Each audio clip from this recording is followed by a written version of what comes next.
Hey, everybody. Welcome to uh, another episode of The Bitter Pill, as well as a joint episode with Jerry's Take on China. I'm your host, Jeff Melton, and this is Jerry Gray here.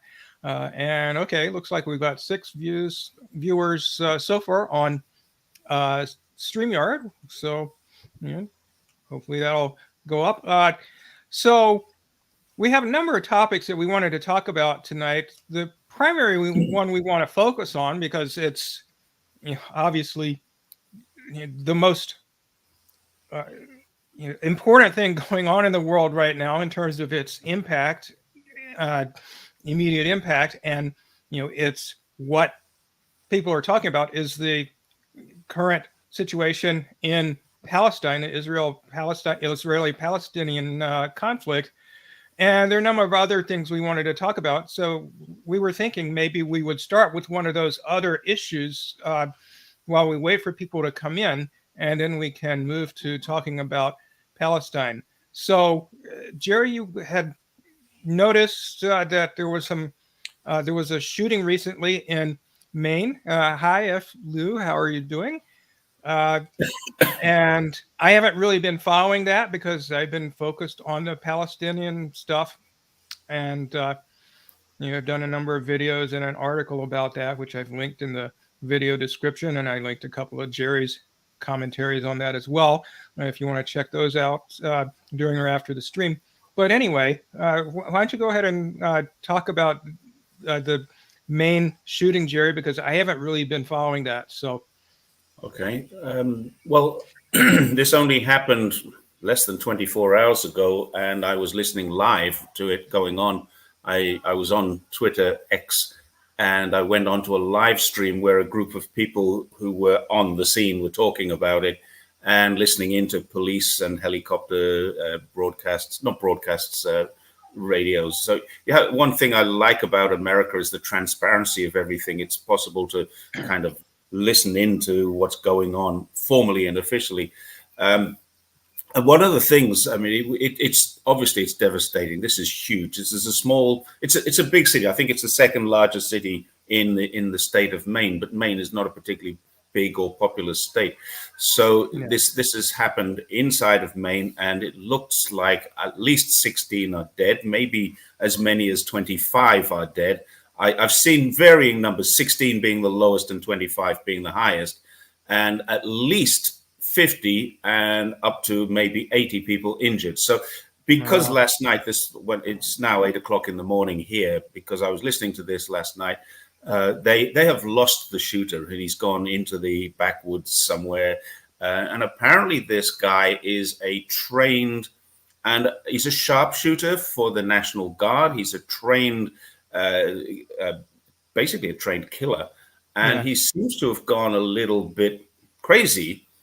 About a year ago, he was entered into a mental health establishment because he was hearing voices and there was some danger to the community from him.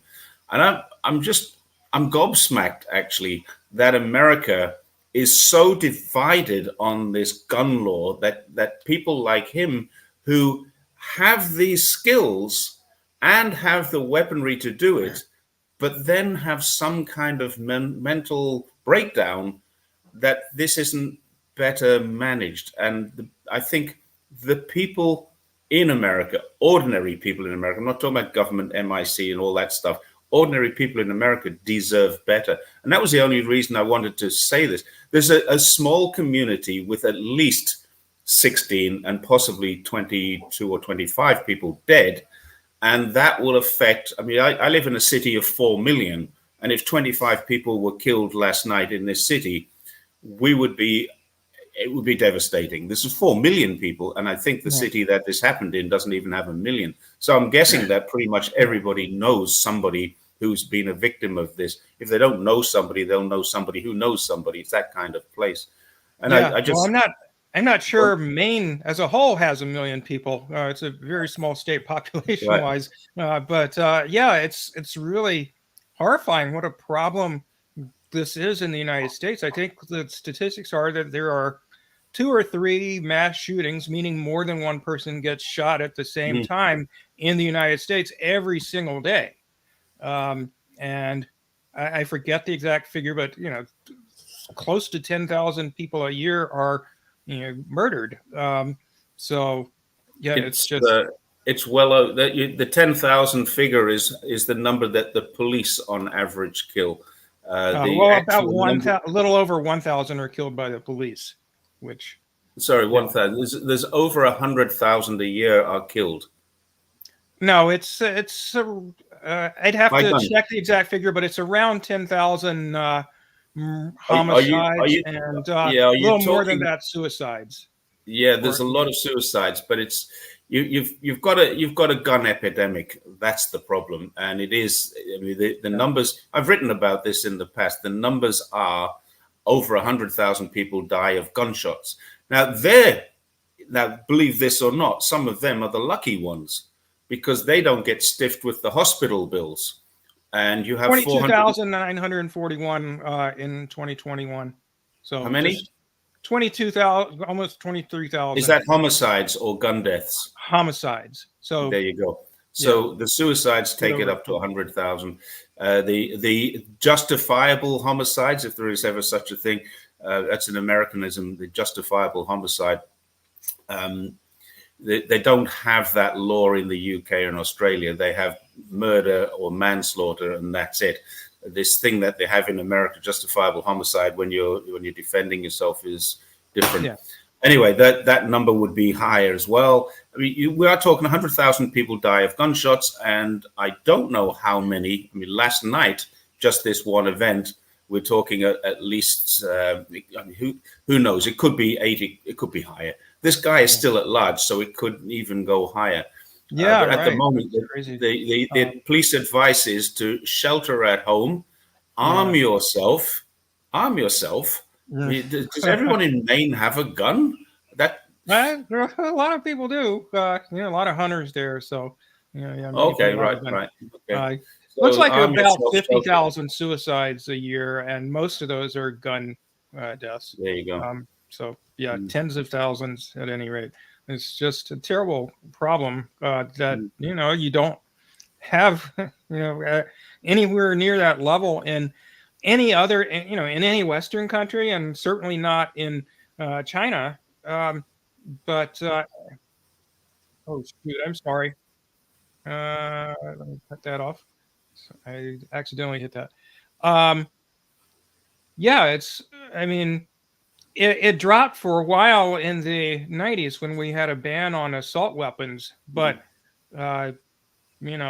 once that went out, people became capable of killing people at a much higher rate if they were so inclined. And it's just a weird thing. I mean, I don't understand.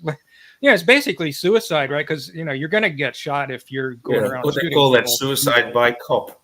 Yeah, yeah. Just, I mean, I can't fathom this idea of just murdering complete strangers. It's a bizarre problem that we have. Well, since I'm in China and I'm a China commentator, I'm going to tell you that 2018 was the last gun death in China. And it was a police officer shooting someone who was using a vehicle to kill people. And he had already killed people and was driving towards other people, and the police officer shot him dead. Now, shot him. I'm not sure if he died, shot him. But let's leave it at that because I didn't follow up on that story. But that was 2018. And before that, there was one in 2017. So that would be called a spate of gun deaths in China. Yeah. And we don't have guns. People do not have guns. Some police have guns, not many. And they have an organization called the People's Armed Police. And you can see them quite clearly when you see them. They're usually, they're all in black. We call them the Kevlar cops. And they drive around. They have vehicles that kind of are armored personnel carriers. You don't see them very often, but when you do see them, you know who they are. You just don't know why they're there. It's very, very strict gun laws. China, FLU says China has strict gun control. There's virtually no guns in China. And there was a situation where a drunken police officer shot somebody in an argument. And that, I think, was about 2015. He's still in prison. Yeah. Yeah, it's just mind-boggling the difference between the U.S. and you do have this sort of problem in some countries in the global south where there's just a lot of violence anyway. But I mean, typically though, homicides in countries where there's a big homicide problem are like, they have death squads or something like that. As opposed to here where the main problems are, well, I guess the number one problem is probably gang violence, but then very close second and third are homicides committed by the police, and these crazy mass shootings, and of course a lot of domestic violence as well. You also have mass shootings are defined as 3 people shot. They don't have to die. 3 people shot. Right. And I think you have on more than on average 1 a day in the United States. Now, honestly, when you're starting to get into that position, then you really do have a problem. The United States life expectancy decreased last year and the year before. People are living less. Mainly because of COVID. Mainly because of COVID, no doubt. But when you have 100,000 or more than 100,000 drug overdose deaths, you have 100,000 gun deaths. There's 200,000 people who add to that statistic, and all avoidable, just with some proper laws, proper enforcement of proper laws. Yeah. Well, I mean, including decriminalizing it and making sure that people know what they're getting when they do get powerful drugs. That that's a lot of these deaths are accidental because people don't really know what they're taking, and it is more than what they think, or it's something that they don't know they're taking. Many committing suicide from debt. Yeah, that's a problem for sure. Committing suicide from cop, I think, is what they mean, isn't it? No, debt, as in can't pay your bills. I thought you said death. Sorry. Debt is a problem, and it's less of a problem here. I've got a little statistic for you. Do you know this? This is a fantastic statistic, slightly unrelated, where you're talking about debt. During COVID, Chinese people put $2.2 trillion into their savings accounts. Wow. $2.2 trillion into their savings account. And there are only, I think, 7 countries in the world that have a higher GDP than that. That's the amount of savings Chinese people have. So there's a little less of that kind of issue, that debt issue. Yeah. So it's something. And in contrast to that, during the pandemic here, I mean, there was enough aid so that most people made it, but the rate of failures of small businesses was just astronomical. And my girlfriend and I are vegans, and so we go to vegan restaurants sometimes, and a lot of our favorite restaurants have gone under. Largely because the pandemic so badly hurt their business. We had the same situation here. A lot of small businesses, a lot of small retailers, they closed down. And what did happen was as retailers closed down, so the e-market built up. So a lot of people kind of adjusted and are making money on the internet. But you can still, to this day, you can walk down some streets and find that there are more shops closed than there are open. But that doesn't mean everybody's in debt. It just means that they're not working in those shops anymore. And there has been a spike in unemployment. We'd heard about the spike in youth unemployment in particular. But then, of course, they took that statistic out of context because it was June when they told us that it was spiked. Well, of course, it spikes in June. That's when everyone graduates. It's normal.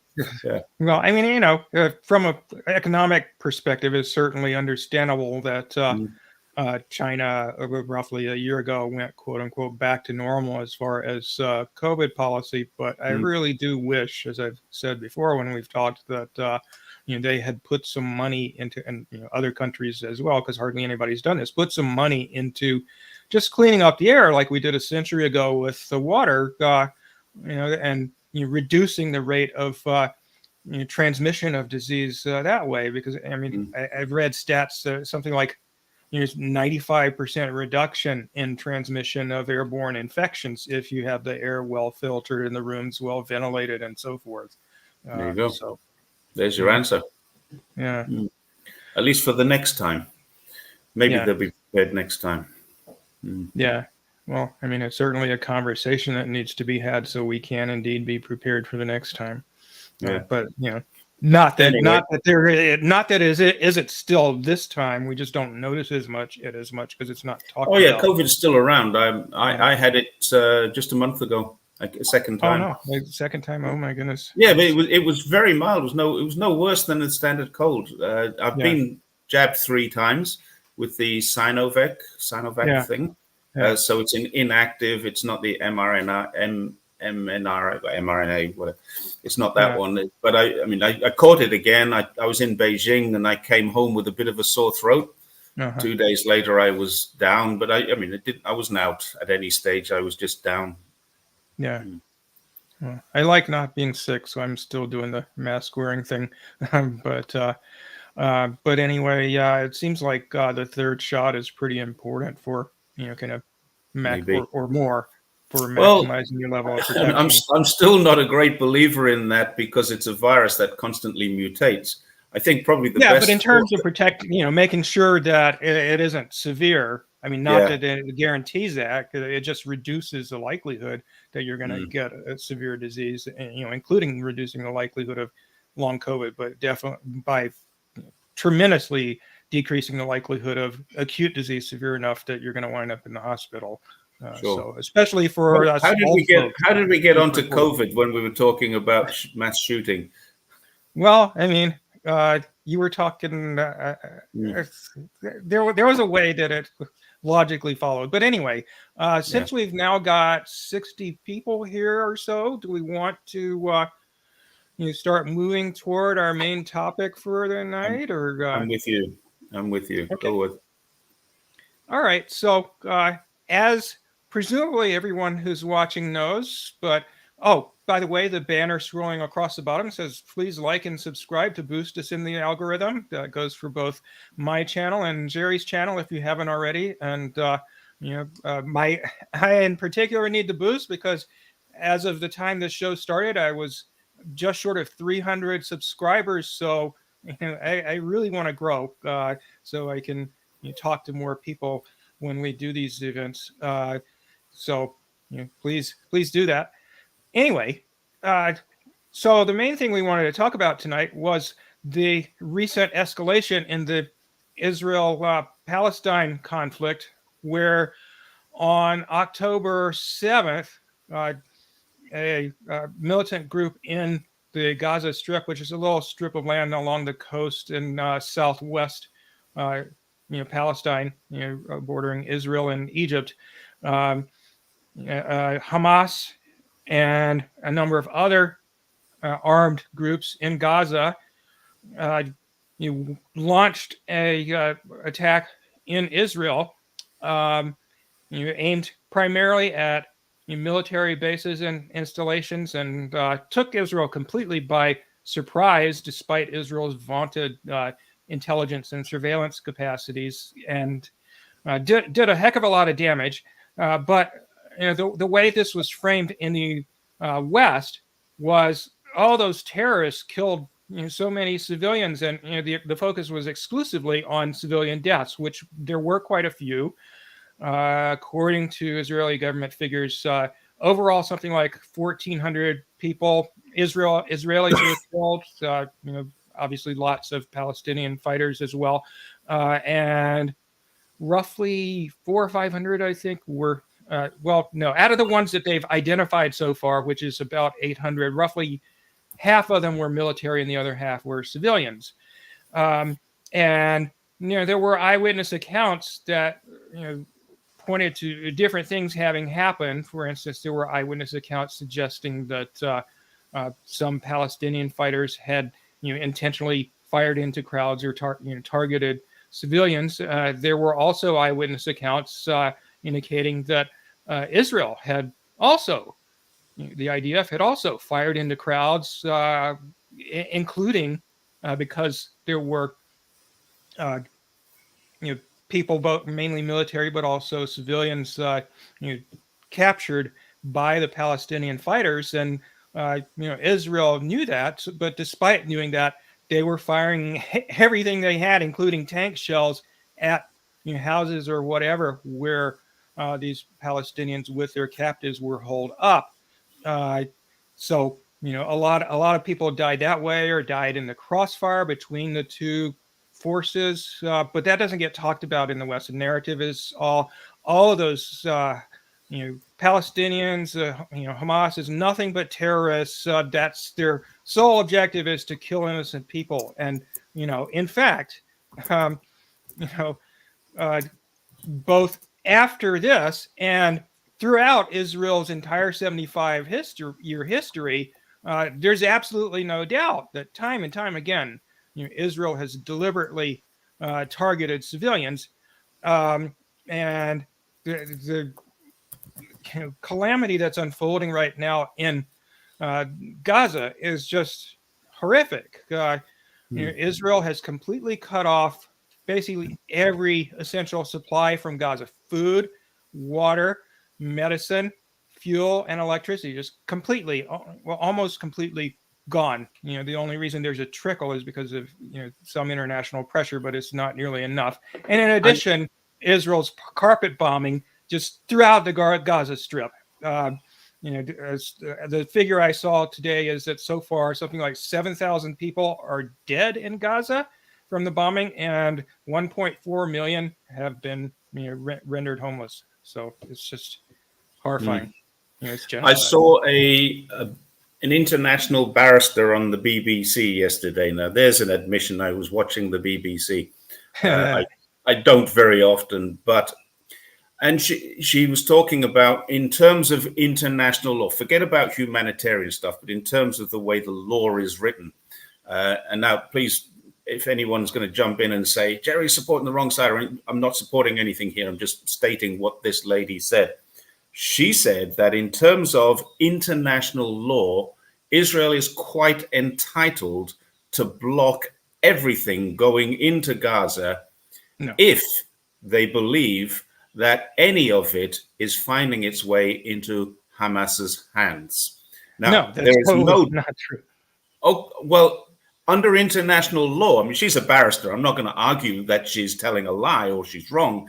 Her interpretation as a barrister who studies international law, if goods are getting into that area and Hamas is getting some of them, then Israel are within their rights. Now, that's one aspect. And I can accept that. I don't agree with it. Okay. I can accept it.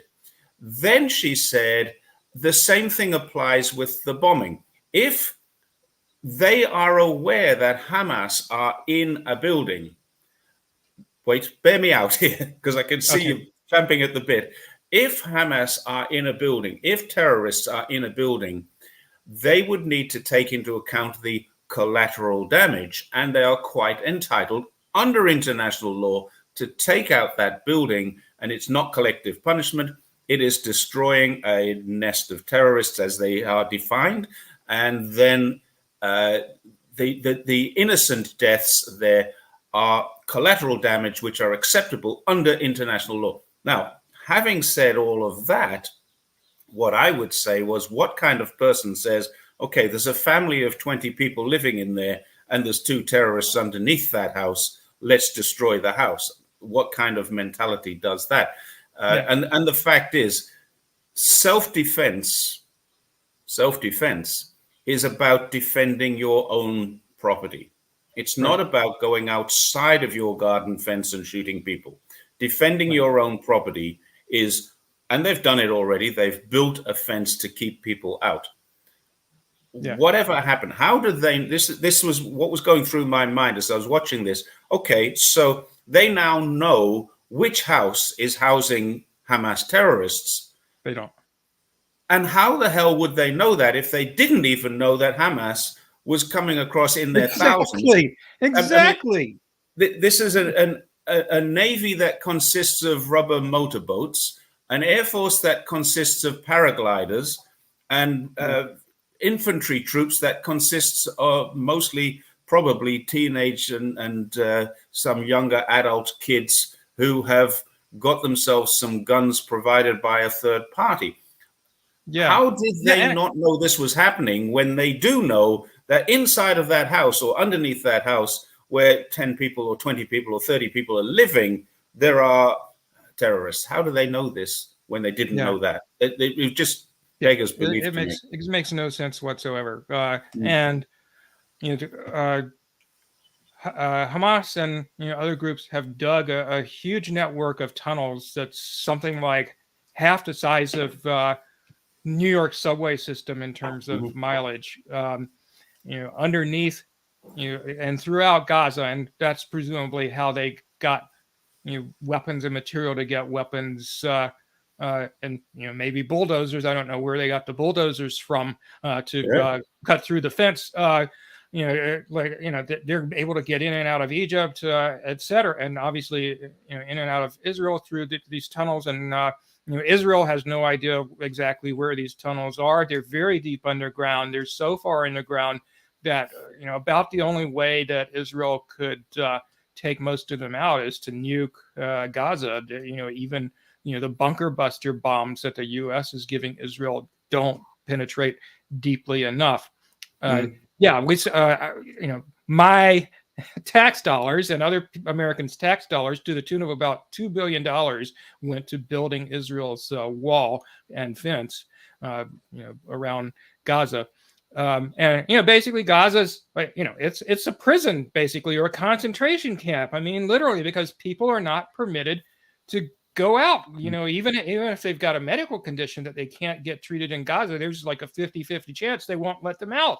And, so I think we need to put that into some perspective from a legal standpoint, the difference between a prison and a concentration camp. In a prison, everybody who's in there, apart from the guards, has been convicted of an offense, or at least charged with an offense if they're on remand, and they're potentially guilty of an offense. Now, let's not get down the track of, but somebody was convicted, wrongly convicted.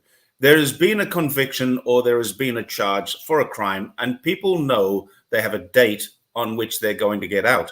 That's what a prison is. A concentration camp, invented by the British during the Boer War, was where they took people who have done nothing wrong and they corralled them into a place where they could control them.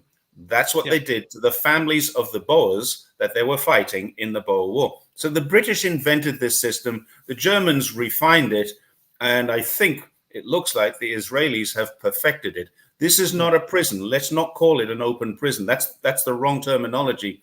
This is a concentration camp in the truest sense of the word. We're concentrating as many people into one place so that we can control them. That is what's happening there. There's no argument about that. I think even under international law, I would argue that with the barrister who might tell me that it's wrong but the fact is there's a wall around it. They can't get in or out of it. There's no work for 46% of them are 60-something% of them are unemployed and living in poverty. They're relying very much on international aid just to survive. That's not life. As Robert A. says here in the comments, prisoners are fed and watered, Palestinians are not. And even since Gaza was walled off and settlements were set up all around it after Israel withdrew settlers from Gaza, and military checkpoints and bases everywhere. Israeli government officials called it putting Gazans on a diet. They literally counted out how many calories worth of food they would have to ship into Gaza in order to just keep people barely alive. And that's how much they allowed in. And it's been that way for, 16 years now, until recently when Israel just cut everything off. I made the point in a video I posted yesterday or the day before where I said Palestinians didn't wake up one morning and say, I know what I'm going to do today. I'm going to learn how to become a terrorist. Yeah. They had something happen to them. somebody has died, somebody has been killed, somebody has been murdered, somebody close to them something has happened that has turned them into someone who hates the person or people responsible for this. Now, you can argue all you like about the methodology that they use being terrorists, but they didn't become terrorists out of choice. That's probably that's the greatest factor that people are missing here. Anybody who's thinking about this, Hamas are terrorists. Why? Why are they terrorists? Oh, because they're evil. Why are they evil? Oh, because they just kill people indiscriminately. Why do they kill people indiscriminately? Well, what happened to them to make them do that? That's where we that's the point we're forgetting when we talk about Hamas, and when they're defined as terrorists. I say, well, Mao Zedong was a terrorist to some Chinese people. No, he wasn't. No, he wasn't. He was a hero. Well, because he won. Yeah.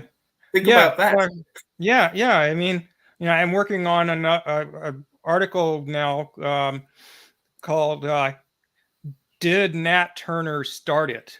Because you always hear this talk among pro-Israel people. Well, Hamas started it as an excuse for Israel doing these horrible genocidal things they're doing to Palestinians right now. And it's like, well, first of all, no, actually, Jewish settlers from Europe started it, so to speak, back in the early 1900s, and then it escalated in 1948 when Israel was formed, and over 750,000 Palestinians were kicked off their land, and thousands and thousands of them were murdered, and so on and so forth. And that's continued. Can I just raise a point? I saw a point in the question in the comments a little while ago that said a Christian. I'm sorry, I didn't see who did this, and I can't bring this up to the screen either. Okay, a Christian told this guy that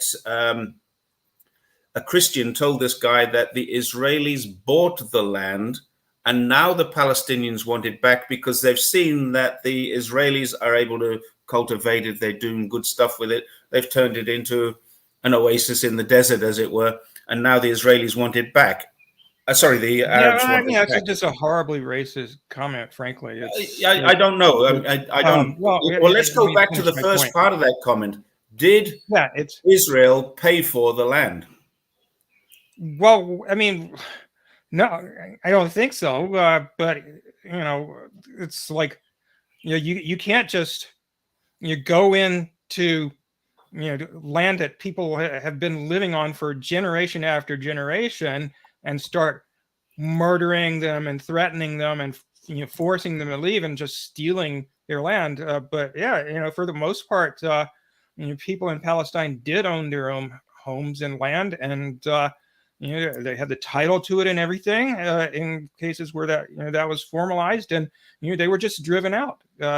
Hundreds of thousands just in 1948 alone, and many people since then. And right now they're trying to, if they get their way, they're going to try to push 2.3 million Gaza residents out of the west, out of Gaza entirely, into Egypt or the Sinai Desert or whatever, and take over their land. That's what they want to do. That if you look at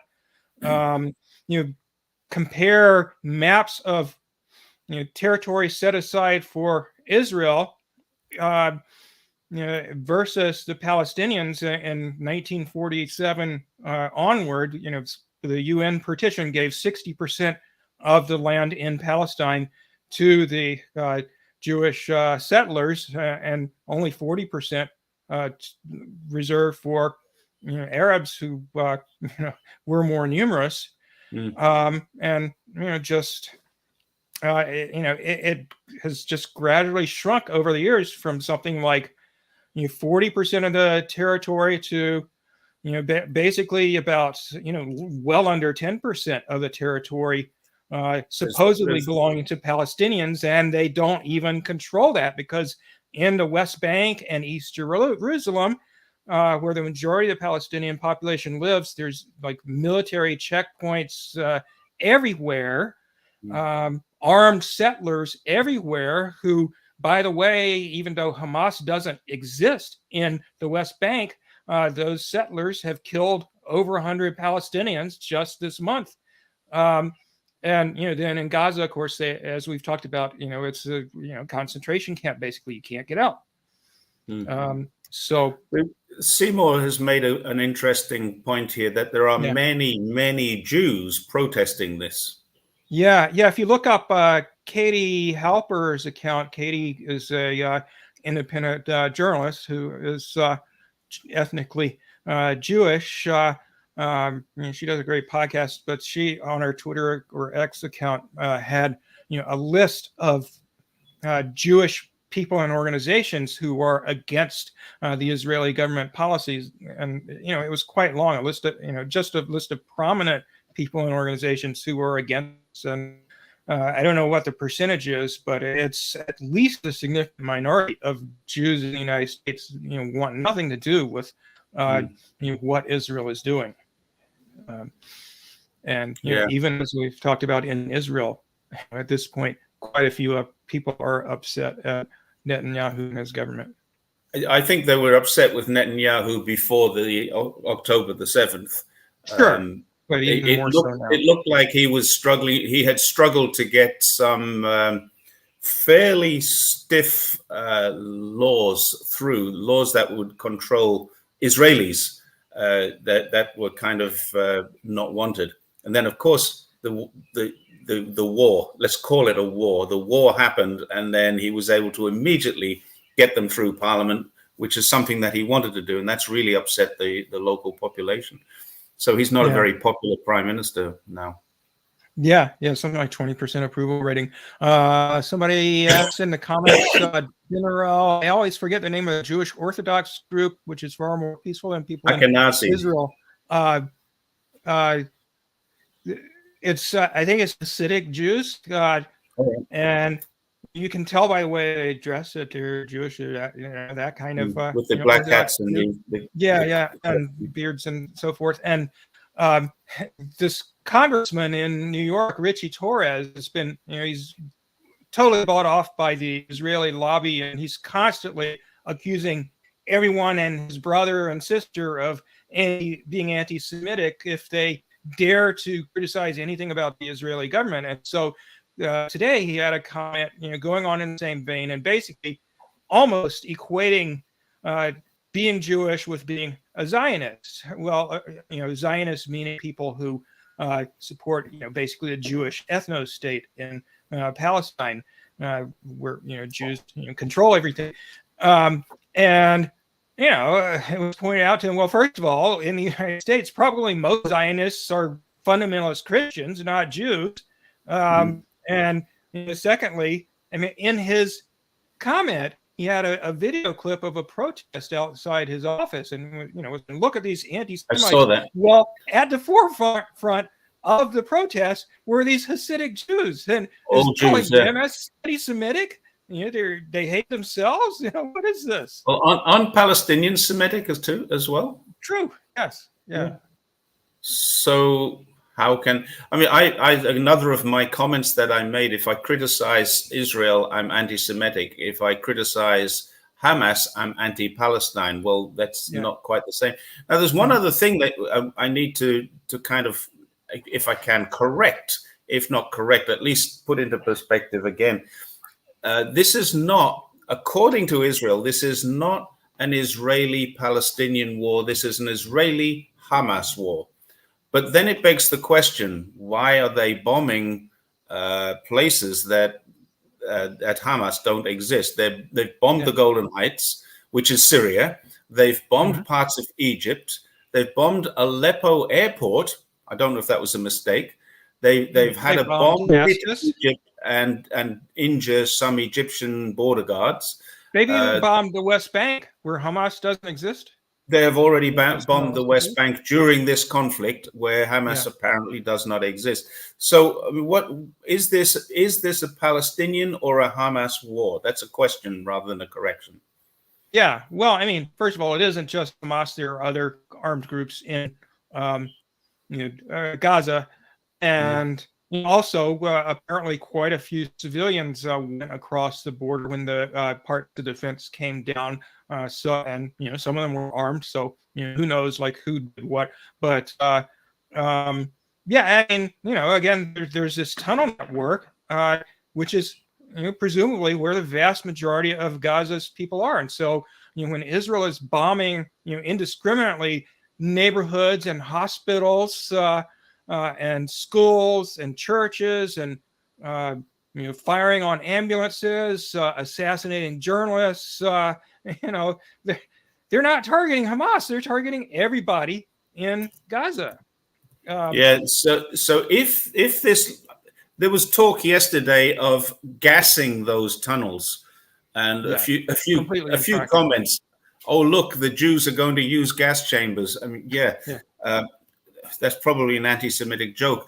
But the fact is, if they're even thinking about that, where would innocent people who are being bombed go to hide? They would go as deep into the ground as they could. If they've got basements, if they've got tunnels under their houses, that's where they're going to go in order to hide. And surely, if they're going to gas these tunnels, they're going to be gassing many people. Yeah, well, I mean, the tunnels are ventilated and they've got doors at many points in between different compartments, and it's such a vast network of tunnels that it's just a completely impractical idea to begin with. Let alone, the amount of fighting and the number of troops they would lose just in order to get to the tunnels, and then to work their way through the tunnels while they're carrying this poisonous stuff. It's just a completely impractical idea, not to mention completely immoral if they did manage to take out a bunch of people. But according to the article, the U.S. Navy would be helping them. Doesn't matter.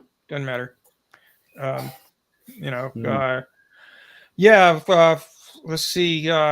Scott Ritter has talked. I'm thinking of military experts who've talked about this. Scott Ritter and Brian Beletic, the guy on electronic intifada, which has been doing a live stream throughout this conflict every other day, and I highly recommend that people follow them. And I forget his name. The new Atlas, Brian Beletic, is brilliant. Brian Beletic, yes, yes, definitely follow him. But yeah, they've basically debunked this idea that this would be a quote unquote final solution for the Hamas problem. It can't. Trevor Norman in the UK. It's 2:00 in the morning there, and he's still up. Thanks, Trevor. Have a look at who funded Hamas to try and get rid of the I think it was the PLA, wasn't it? Or the PLA? Yeah. There's a bit of I forget what the term is for when the Democrats tried to make sure that Trump would be the nominee in 2016. But they tried to the Pied Piper strategy. Yeah, that's it. They figured, well, if we've got somebody who's at least to non-Republicans indisputably horrible, we'll have an easier time winning. And obviously that backfired completely on them. But I mean, Hamas, whatever you think of their views, I mean, like a lot of people in Palestine, they're kind of religious fundamentalists and don't like gay people and so on and so forth. But unlike their opposition in the 2006 election, which is when they got in, they had a reputation for being honest, and that's why they won close election and have been in power since then. And they also, like everybody else in Gaza, wanted to break out of their prison, and so that's what concentration camps. So that's what they tried to do. And I was saying a few minutes ago, I was working on an article. Did Nat Turner start it? And Nat Turner was the leader of a famous rebellion against slavery in the United States in 1831, and they went on a rampage around various plantations and basically killed everybody they could find, men, women, and children, killed about 70 people. And of course they were caught and executed. But much as is happening in with Israel and Gaza now, they not only killed those people, but they killed a bunch of other slaves who had nothing to do with it, and lynched hundreds of other black people afterwards, to try and intimidate people from rising up again, which of course didn't work. But anyway, my point was, if you look at history and you look at armed opposition if you look at opposition to whatever, slavery or colonial occupation or whatever, you very, very often find cases of groups committing terrorism, killing innocent civilians, and bombings, or whatever the case may be. And so, I mean, of course, most of us would condemn that particular tactic, both on moral grounds and practically speaking in terms of winning popular support. But that doesn't have anything to do with the overall justice of their cause. That it's just to fight against slavery. It's just to fight against colonial occupation, and in fact, the right to armed resistance is enshrined in international law. Against a colonial power, an occupying military power. So. Yeah, I mean that's another aspect that is completely forgotten in the Gazan conflict, that they have a right to defend themselves too. Exactly. And if they're prisoners in a concentration camp, surely international law says you have a right to break out. How do you break out without killing people? Now, exactly. I don't know what international law says on it, but if you're in a concentration camp, I'm quite certain you have some protected rights under international law, and that needs to be addressed. I mean, right now we seem to be getting, and this is a really interesting point, all of the media, all of the Western governments, the Anglosphere governments, are all in favor of supporting Israel defending itself. All of the people that I'm seeing on Twitter and on TV and in the country, so hundreds of thousands came out in London. Hundreds of thousands came out in London in protest, in support of Palestine. And yet the government is sitting in Parliament saying, we're 100%. Britain is behind Israel. Well, the people are saying, no, we're not. We seem to have these two different, it's a dichotomy. We've got the people in a democracy saying, we're not supporting Israel. And we've got the democracy, the democratic elected leaders saying we are. Something's gone wrong. Yeah, well, I mean, it's more complicated than that, because if you look at opinion polls, basically the propaganda has worked. The majority of people say they support, what Israel is doing. According to not in the UK, 85% were polled that said we don't. In where? 85%. UK. In where? Oh, okay. Well, in the United States, it's something like 70%. Either slightly or strongly support the Israeli side at this point in time. And there's a reason for that. It's just like wall-to-wall pro-Israel coverage in the corporate media. And in fact, the various networks where they are on, benched, so to speak, their hosts who were Muslim. Like three Muslim news commentators in the United States are, at least off of any prominent position, for now. This is interesting. I mean, it's not a discussion about free speech. It's a discussion about balance in reporting.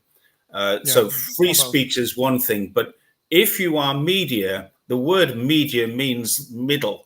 You should have some balance. And really, they haven't. They're basically saying we don't want a counter argument to our narrative. In the United Kingdom, there's the online safety bill, which effectively says if you disagree with the government in a public forum, then you commit an offense.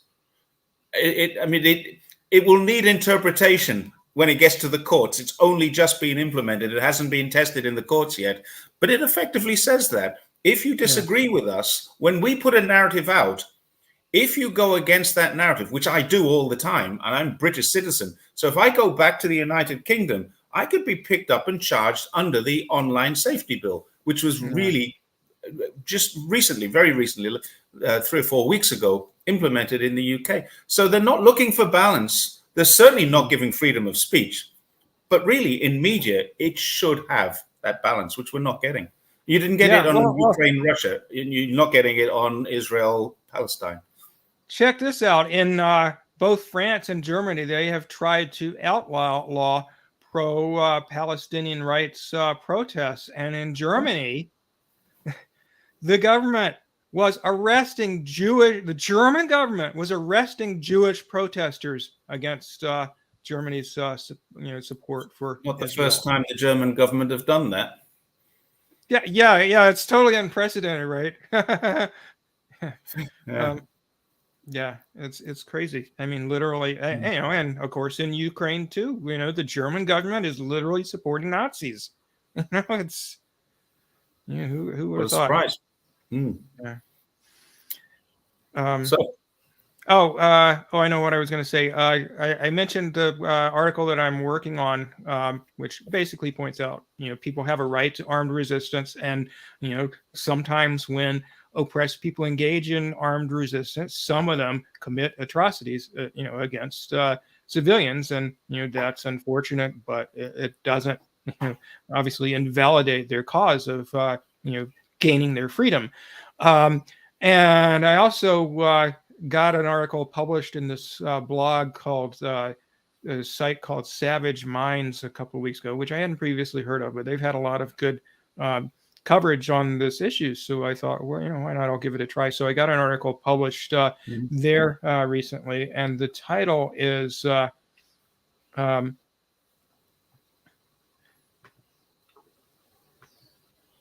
oh shoot. Bring it up in the banners. I'm looking for present. Oh, sorry, looking in the wrong place. Share screen.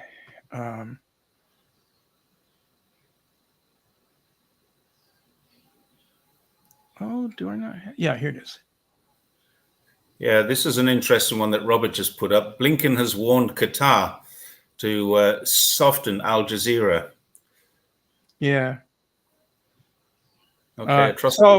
There's my article. Atrocity that I got published like last week. Atrocity propaganda, mass rape allegations weaponized to demonize Palestinians, and so that was one allegation that had no basis. Even the IDF, the Israeli military, said they didn't know of any evidence that there were rapes that occurred during the October 7th uprising. And were there beheaded babies? No. In fact, if you look at the statistics published in Haaretz on deaths of Israelis that have been identified by name, and whether they were military or not, and other stuff, there's nobody under age 4 listed as having died. Yeah. So there were literally 0 babies that even died, much less that were beheaded. Meanwhile, 40 of them. Yeah, let alone 40 of them. And meanwhile, in Gaza, there have been, I don't know how many babies, but there have been about 3,000 children. About 3,000 or so children have been killed, many of them babies. And yes, in fact, when you drop bombs on people, often you do behead them. So there are a lot of beheaded babies in Gaza, but not among the Israelis. At least not so far. So we can add this to the list of weapons of mass destruction: the Gulf of Tonkin, the Viagra rapes, the gassing of their own people. Yeah, all this stuff is just made up, put into the news, creates our horror, and we say, well, we've got to destroy the people who are doing this. Consent for war, manufacturing. I think that was Noam Chomsky's phrase. Manufacturing consent for war. That's what they're doing. In other words, Robert, unverified. Nothing is verified, and until it's verified, we had the CNN reporter crying on television. I've heard people saying, "I saw beheaded babies," and now we Joe Biden said that. Know from Israel's. Sorry, Joe Biden said that. He lied. He said he's seen it. He's seen photographs of and then they walked that back. We haven't actually seen that, but as FU says, people buy it. Yeah, yeah, and of course, there are also real atrocities, but even there's total bias where whatever decide that we don't like does, we only talk about that, and we ignore what the side that our government does like does.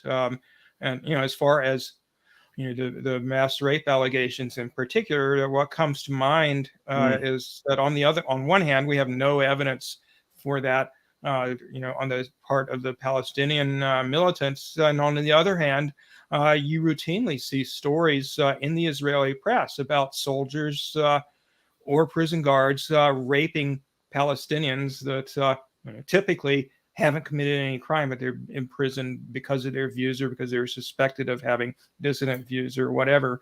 And they're raped and tortured and so forth. And the Western media doesn't talk about that. Well, again, Western media does talk about this kind of stuff, but where do they get it from? They get it from Hamas, and how much of that is true? So we've got atrocity propaganda on both sides, I'm sure. No. You don't think so? No, there have been stories published in the Israeli press about rape being a problem in Israel, and other certainly a lot of independent media outlets too. But yeah, it's not coming from Hamas. Well, it's being amplified in Western media when it's seen. Yeah. Now, there's another aspect that we don't consider here is that there are Israeli media who are against Israel's actions. So, well, no, I'm not sure I would go that far. There are some mainstream Israeli media outlets that sometimes report things accurately. From what I've seen, Haaretz I'm not talking mainstream. Okay, yeah, and obviously there are dissident groups in Israel as well. And the Israeli human rights organization B'Tselem seems fairly balanced and even-handed. They've called Israel an apartheid state and documented all the ways in which it is. As have best known human rights groups, Amnesty International and Human Rights Watch, which are actually quite pro-Western in their bias. They're based in the United States, and yet they still say Israel is committing the crime of apartheid and document all the ways in which it is. So it's not like there aren't objective people saying that. In fact, there are people who are biased, against the Palestinians, pretty much still saying Israel's in the wrong here. Oh, thanks for coming, F. Lou. I'm glad you could make it out. And anyway, see you next time. And now there are 4. We've got 78 right now showing on StreamYard. I'm not sure how many if you look at Twitter or YouTube, but yeah, pretty good sized audience. Okay, so yeah, atrocity propaganda, big problem. And what I was struck by about this was, as you know, from our previous conversations, one of the issues I've been involved in for many years is women's rights, and I've recently been involved with the fight for female-only spaces in sports and so forth. And as you might guess, this mass rape allegation was bought lock, stock, and barrel by most feminists who, for the most part, don't know beans about foreign policy, so they don't really understand the Israel-Palestine situation, and so most of them are on Israel's side, while meanwhile Israel is committing genocide, and it's just horrifying to see this. But you have the opposite problem too. You have people who understand the Palestine situation very well, but who think that if a man says he's a woman, then you should say, yes, you are, and permit him to go into rape shelters and so on and so forth. So I think I've come to the conclusion over the last few years that very, very few of us are informed enough about a broad spectrum of issues to not have terrible positions on some issues. I've seen that over and over again, even among people who are presumably well-intentioned. Yeah, the one thing I'm pleased about living in China is I don't have to cope with that. I don't have to. I mean, there's no danger whatsoever of me misgendering someone, because Mm-hmm. if I do misgender someone, they'll just tell me. No one will Yeah. feel violated or Yeah. Yeah. assaulted by that. It's it is possible, and there are a lot of we actually see a lot of girls who look like boys rather Mm-hmm. than boys who look like girls. I mean, Yeah. maybe we see them and I just don't notice them.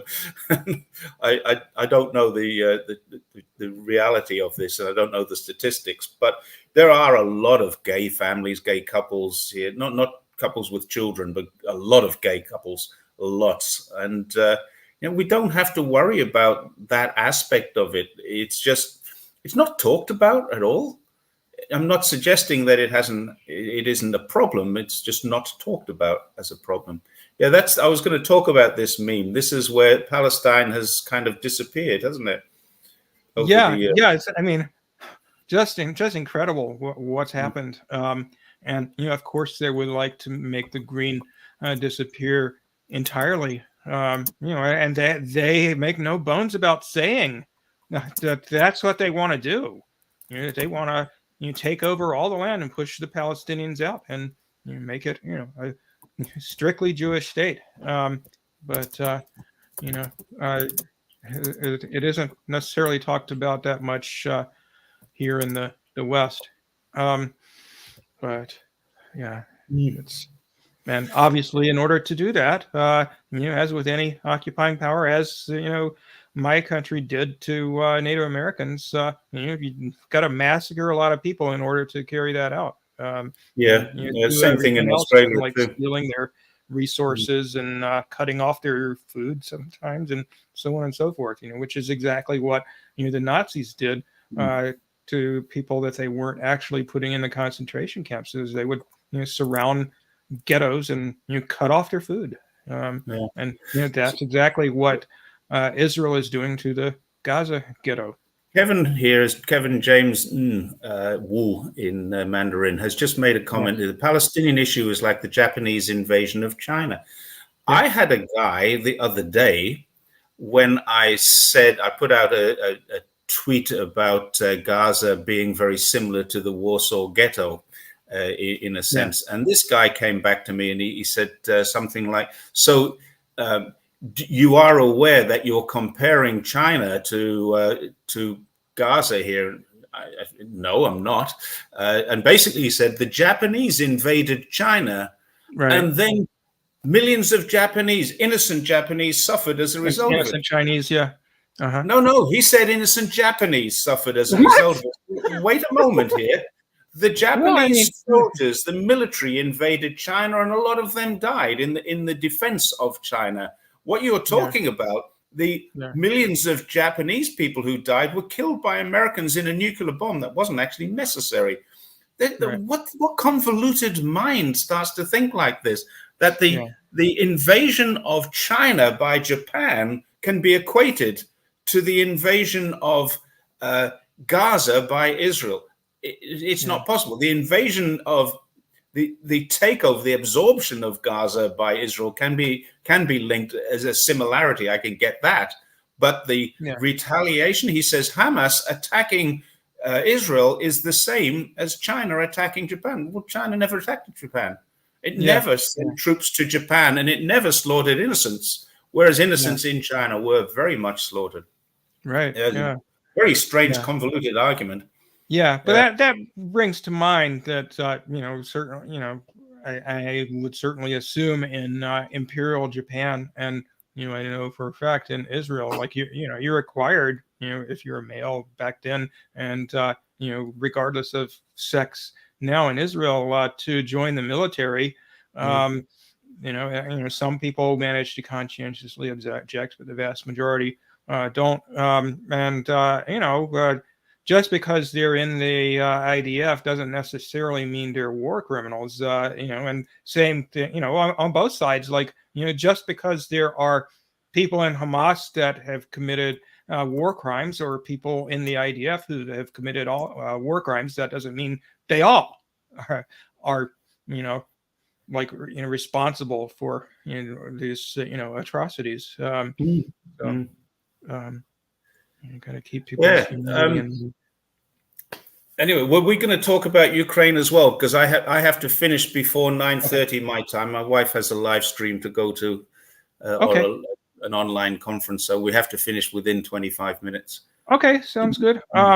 Yeah. Well, I mean, in terms of Russia being, the vastly more powerful military power, things are pretty much going the same in Ukraine as they have been. Just gradually, the Ukrainian military's capacity to resist is being worn down, and Russia is capturing more territory. I haven't been following the intricate details that closely, but that's basically what's happening. But also, an interesting thing that's happened is that earlier in the Ukraine conflict, at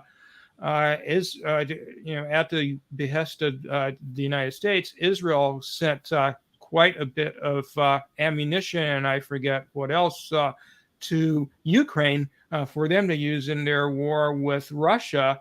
And now Israel and the United States have decided they need it back. Yeah. So, the ammunition is not coming back. That's for sure. It's being used. I'm sure. I'm certain that the ammunition. No, a lot of it is being sent back, from what I understand. Okay. Yeah, but basically, I mean, the bottom line is that the West, NATO and so forth, didn't have the manufacturing capacity to, provide enough ammunition and weaponry for a protracted ground war, to provide that to Ukraine anyway. And now Israel needs it too. So, like, what's Israel going to do? They're not going to have enough material to launch a successful ground invasion into Gaza. Even putting aside how difficult that is to fight on enemy territory in an urban environment, in addition to the difficulty, of course, of most of the Hamas fighters being underground. Like, Israel totally has gotten its ass kicked the last few times it has sent troops in on the ground, in Lebanon, in what was it, 2000? I forget the exact year. In Gaza in 2006 and 2014. Israel hasn't had a lot of success with sending troops into places lately, and that's because Hamas has built up this tunnel network so vastly over the last few years, and also acquired more weaponry. It's going to be even tougher this time. I read an article that said much of the material that Hamas used in the October the 7th came on the black market from Ukraine. Interesting. Not surprising. Yeah, not surprising. I'll have to look into that. Not surprising at all. And that's certainly the fact about the Ukrainian government that sticks out like a sore thumb is that we don't know where those hundreds of billions of dollars or whatever it is worth of aid we've sent to them are going. A lot of it's going to weaponry being sold on the black market. I think I. What did you think about Kirby's comments the other day, where he said we are coming to the end of our rope as far as Ukraine? Did you see that comment? The funding of Ukraine has to, at some stage, come to a stop. Now, I know that Biden has just asked for 65 billion more, but John Kirby, the spokesperson, said that they're coming to the end of their rope. Now, I don't know if this was taken out of context, but that's what I heard, and I saw it. It's on X. It can be found. If anyone wants to Google this, Google Kirby end of rope. And Kirby comment. I'll have to look come for up. it out. He actually made that. I'm sure comment. Brian Berletic is on that because he's always covering what the U.S. government and Western press are stating about the conflict. Another report that I saw yesterday. So Kevin's just asked, do I have a reference for that? The Ukrainian sold to Hamas. It was an article I read. I can't remember, but. Just Google that, Ukraine weapons used in Hamas attack, something like that. And I'm sure you'll find that people are suggesting it, whether it's definite or not, I don't know, but it's certainly been suggested, and I saw that. Then the next thing is that I was going to talk about was we didn't finish talking about Kirby's comment. I'm coming back to that. Okay. The next thing I was going to talk about in relation to Kirby's comment was another article I saw, which came from the former president of Ukraine's personal advisor, and it said that Zelensky has a helicopter standing by 24/7 in order to leave when he needs to leave. Now, that must, I would say, what we're seeing here, it could all be propaganda, of course, but it kind of indicates to me that we're getting to the end of the "we will support Ukraine to the end." That's what I'm seeing. I'm seeing little snippets of things that indicate that Ukraine's, certainly they're out of the news because obviously Gaza is in the news. So they've moved off the front pages. They've moved off the opening page of every website in the world, and they've moved down. And consequently, they must be thinking, they must be feeling a little bit left out here. They're not getting. But Biden did just ask for $65 billion for Ukraine in his $106 billion request. But $4 billion of that was to counter China in the South Pacific as well.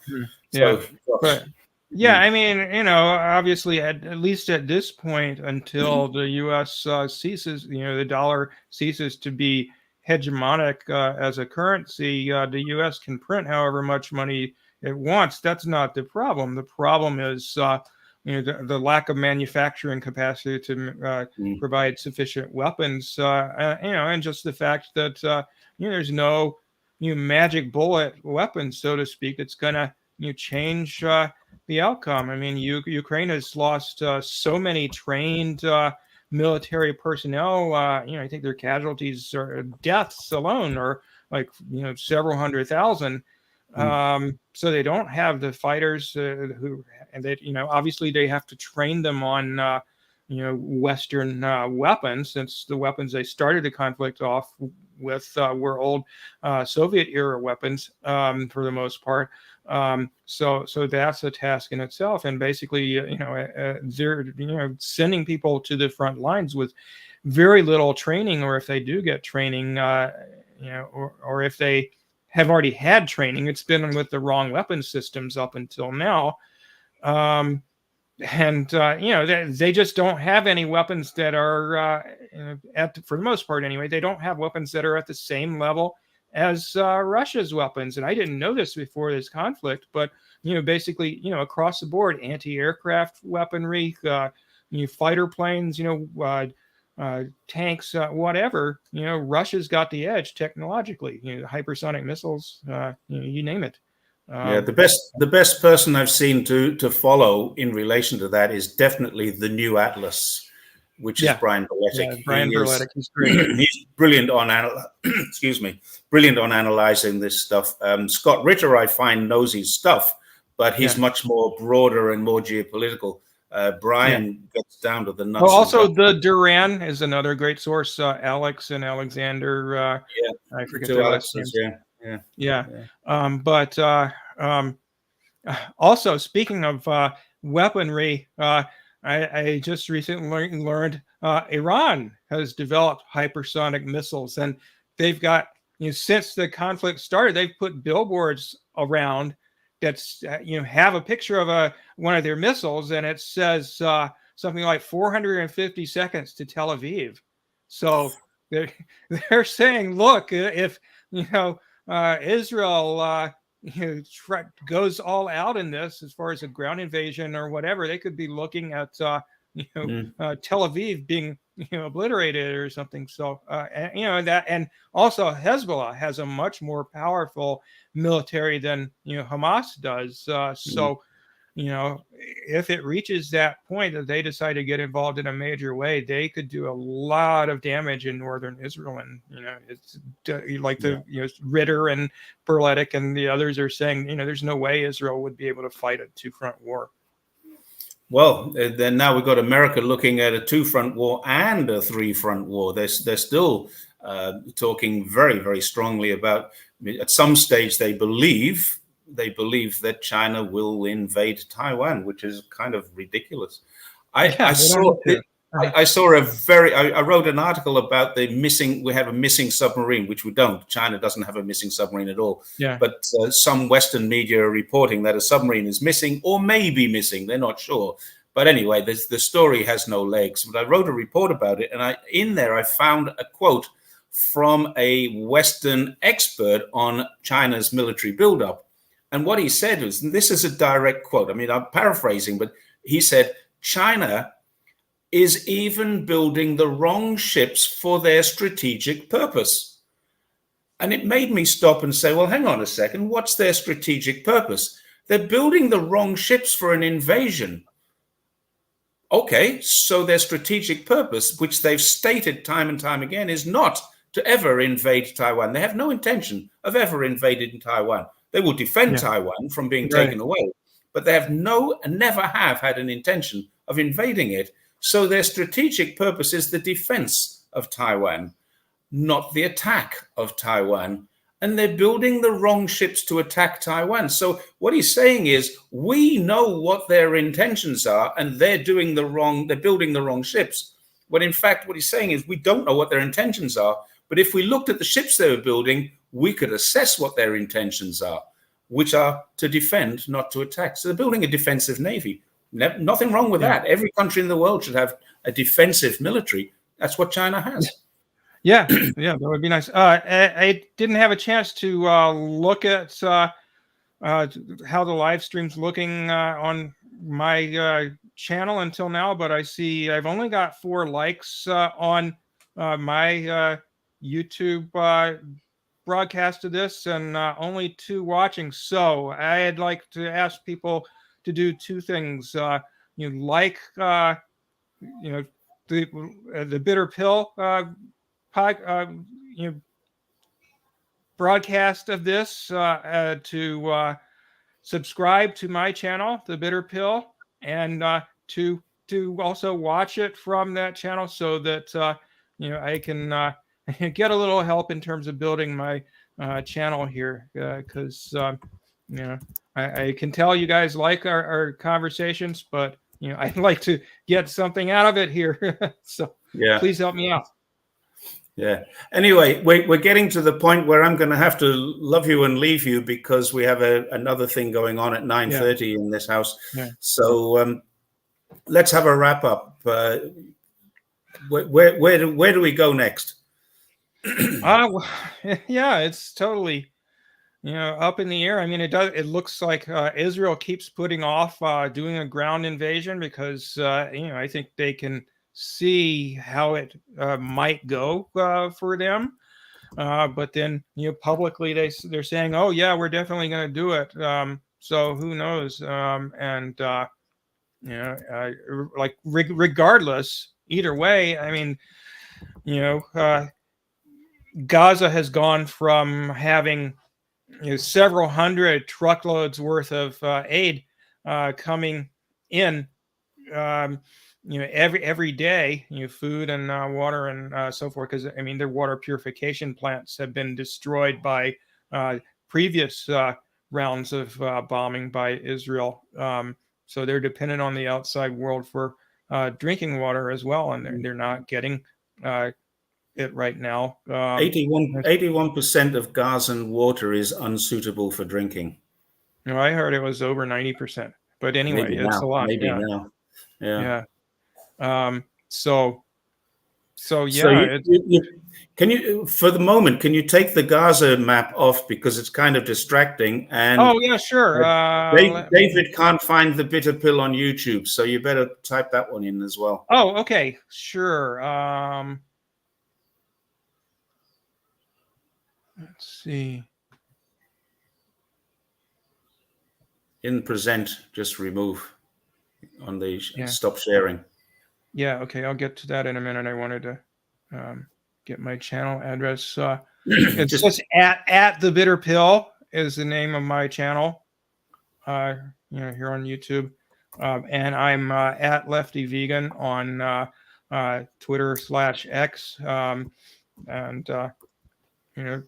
anyway, give it a like, and here, let me switch the view. I've put them in the messages. There we go. That's just you now. Oh, You put me backstage. Nah, I'm back. I'm yeah. back just to say goodbye because we have 11 minutes for my wife to prepare for the next. She's got a video talk that she needs to attend at 9:30. So I'm Okay. going to have to say thank you All to right. everyone who joined in. Thanks for all the likes and the subscribes for the bitter pill. And Yeah, when well, hopefully we will that'll do this, happen. I would really appreciate it, guys. Yeah, hit the like and also subscribe to my channel. I'd like to get well over 300 tonight. If you pretty please could do that.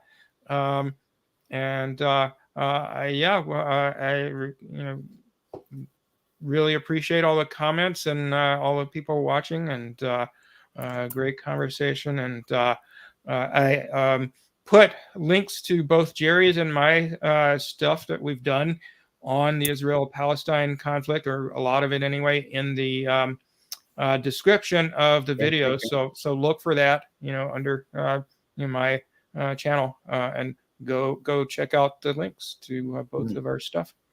All right. Thank you. And thank you, everyone else. And we're going to do this once a month. Is that right? Yeah, that would be wonderful. Okay. Let's try and see what we've got to talk about next month in about 3 weeks' time. We'll get together. Yeah, that sounds good. All right. Thanks, everyone. But I really must rush off now. Okay. Bye for now. All right. Bye, everybody.